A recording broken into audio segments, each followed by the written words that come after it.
Chapter 4 The Bell and the Hammer. There was no doubt about the magic this time. Down and down they rushed, first through darkness and then through a mass of vague and whirling shapes which might have been almost anything. It grew lighter. Then suddenly they felt that they were standing on something solid. A moment later everything came into focus and they were able to look about them. "What a queer place," said Diggory. "I don't like it," said Polly with something like a shudder. What they noticed first was the light. It wasn't like sunlight, and it wasn't like electric light or lamps or candles or any other light that they had ever seen. It was a dull, rather red light, not at all cheerful. It was steady and did not flicker. They were standing on a flat paved surface and buildings rose all around them.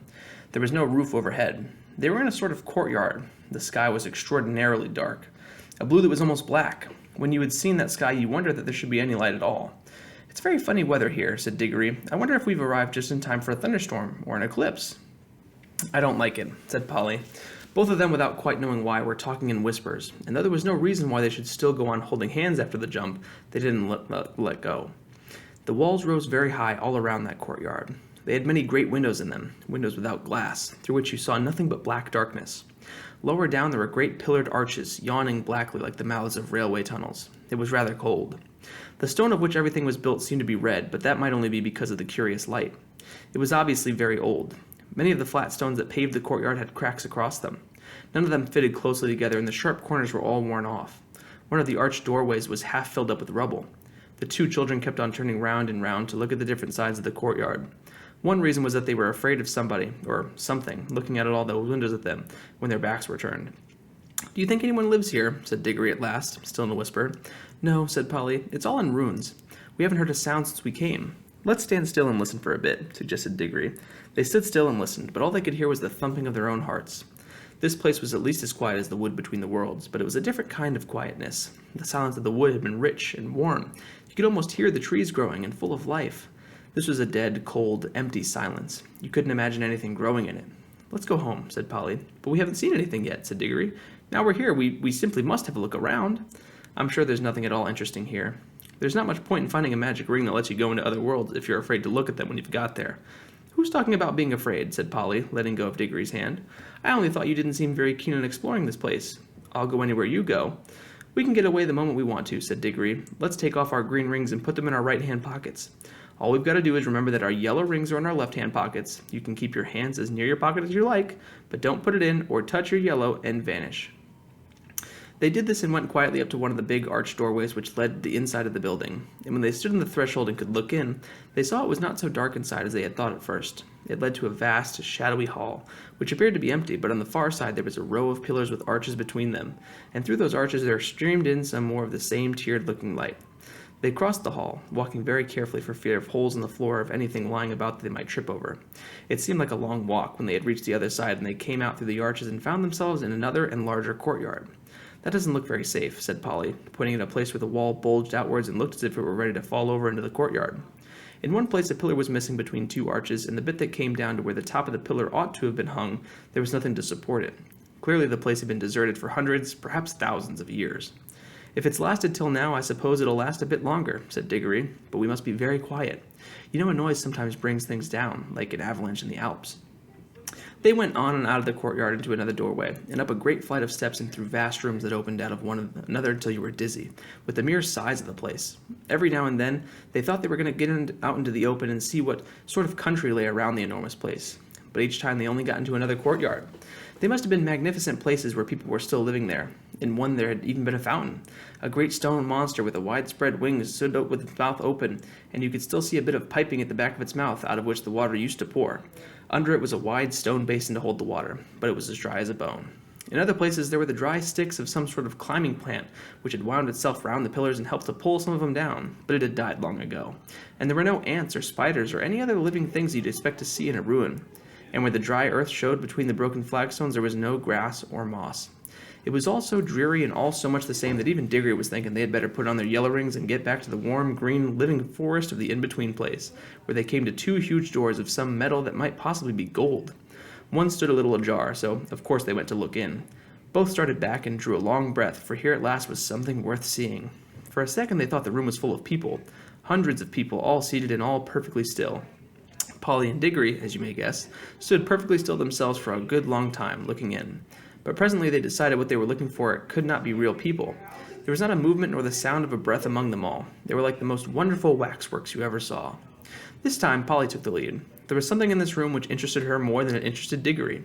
All of the figures were wearing magnificent clothes. If you were interested in clothes at all, you could hardly help going in to see them closer, and the blaze of their colors made this room look not exactly cheerful, but at any rate rich and majestic after all the dust and emptiness of the others. It had more windows, too, and was a good deal lighter. I can hardly describe the clothes. The figures were all robed and had crowns on their heads. Their robes were of crimson and silvery gray and deep purple and vivid green, and there were patterns and pictures of flowers and strange beasts in needlework all over them. Precious stones of astonishing size and brightness stared from their crowns and hung in chains round their necks and peeped out all the places where anything was fastened. "Why haven't these clothes all wadded away a long time ago?" said Polly. "Magic," whispered Diggory. "Can't you feel it? I bet this whole room is just stiff with enchantments. I could feel it the moment we came in. Any one of these dresses would cost hundreds of pounds," said Polly. But Diggory was more interested in the faces, and indeed these were well worth looking at. The people sat in their stone chairs on each side of the room, and the floor was let free down the middle. You could walk down and look at the faces in turn. "They were nice people, I think," said Diggory. Polly nodded.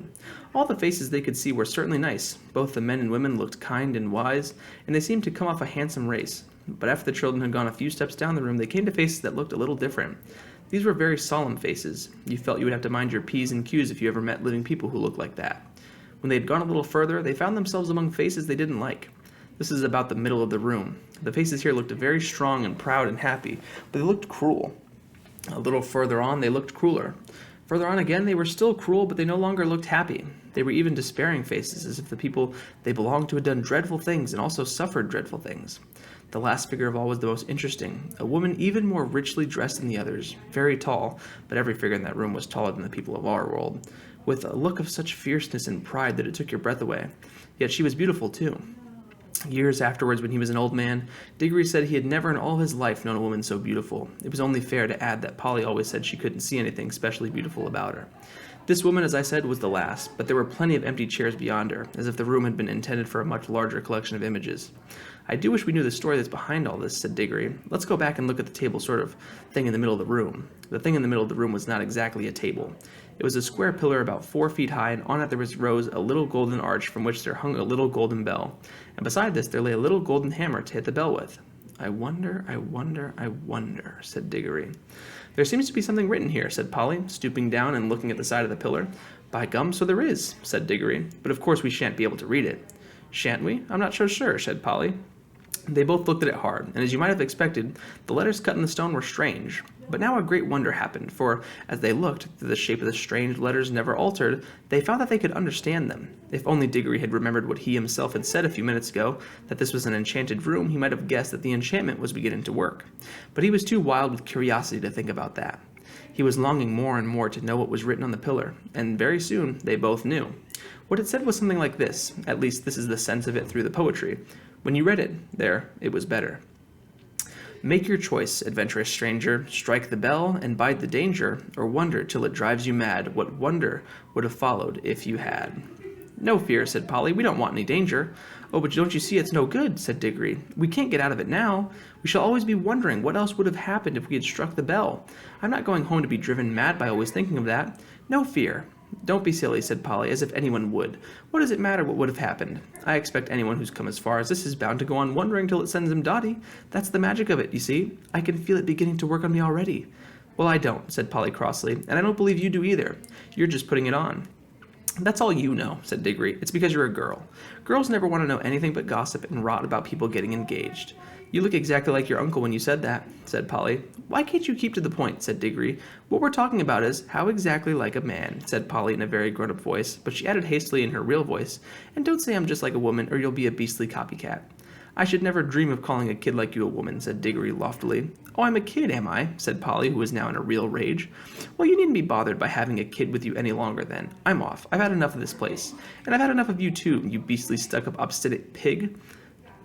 "None of that," said Diggory in a voice even nastier than he meant it to be, for he saw Polly's hand moving to her pocket to get hold of her yellow ring. I can't excuse what he did next except by saying that he was very sorry for it afterwards, and so were a good many other people. Before Polly's hand reached her pocket, he grabbed her wrist, leaning across with his back against her chest. Then, keeping her other arm out of the way with his other elbow, he leaned forward, picked up the hammer, and struck the golden bell a light, smart tap.